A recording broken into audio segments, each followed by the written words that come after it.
Ladies and gentlemen, welcome to the final luncheon of the 2022 Europe Liberty Forum. Please take your seats. I'm the only thing standing in between you and lunch. It's a beautiful lunch the hotel's prepared for us, so I'll be quick, I promise.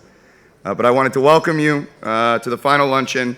Before our curtains close on this wonderful event, we do have a few more activities lined up for you, including our Think Tank Shark Tank competition, which I know you're all very excited for, maybe as excited as I am. So we're excited to kick it off. But first, I do want to introduce myself. My name is Jack Shannon. I'm a proud member of Atlas Network's Institute Relations team, for those of you who I haven't had the pleasure to meet yet. And I'd also like to invite a very important guest to the stage before lunch. We'll break for about 30 minutes so you can eat. But first, I'd like to introduce Mayor Rafał Trzaskowski. This is the mayor of Warsaw, a beautiful city. As you all know, we chose to move our forum to Warsaw following the actions of our least favorite neighborhood dictator. And we were welcomed to this beautiful city by the FOR team, by the Economic Freedom Foundation team, and we're very happy to be here. It's a growing city, it's a young city. It's my second time in Warsaw, and I've found it to be quite beautiful, and I hope you all are as happy to be here as I am. And so before we dig into lunch, I did want to give a few minutes for the mayor to come up and to introduce us to this beautiful city. So Mayor Trzaskowski, please, the stage is yours.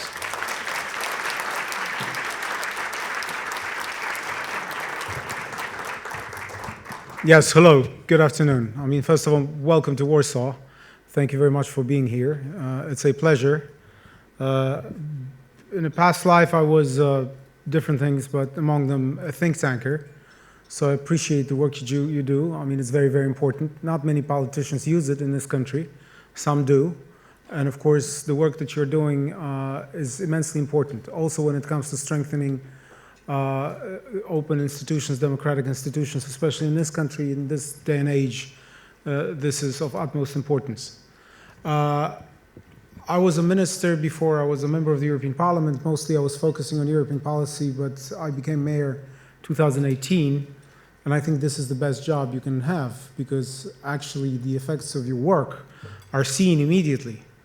So this is a dream job, to be a mayor of Warsaw, a big, proud and dynamic city.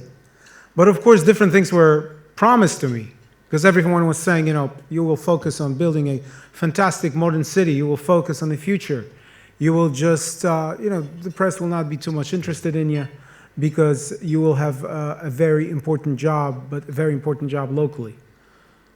3 months into my job, boom, a sewer pipe broke under the river, so we had a first crisis on our hands. Then, of course, the pandemic, and then war, which sort of made me focus mostly on resolving difficult crisis situations more than anything else. But of course, this is incredibly challenging, but at the same time, quite exciting. Warsaw has welcomed 300,000 refugees in a month. Just to give you the order of magnitude, when we had a problem in the Mediterranean 2015-16, and Europe was panicking. Remember, the barbed wires on the Hungarian, Serb and Croatian border? Guys didn't know what to do.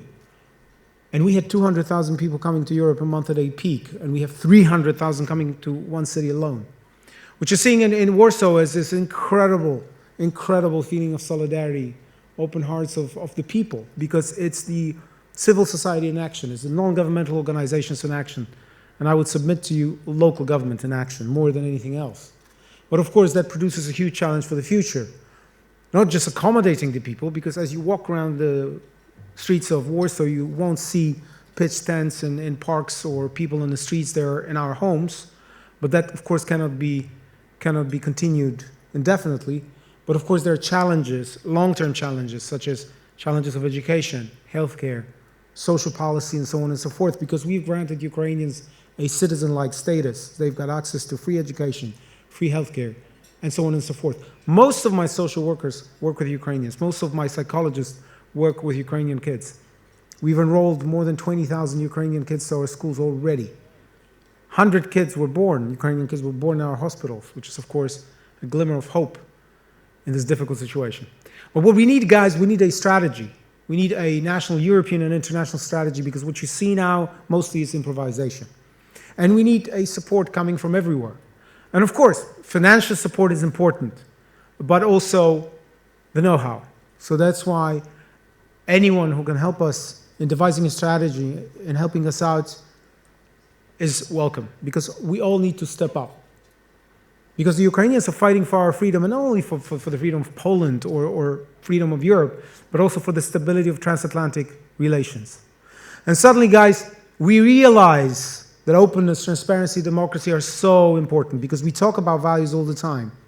But Ukrainians are actually dying for these values, which makes us think how important they are and how much cherished they need to be, especially in countries such as Poland, where democracy is under attack, where the rule of law is being undermined all the time, when independent institutions are under attack.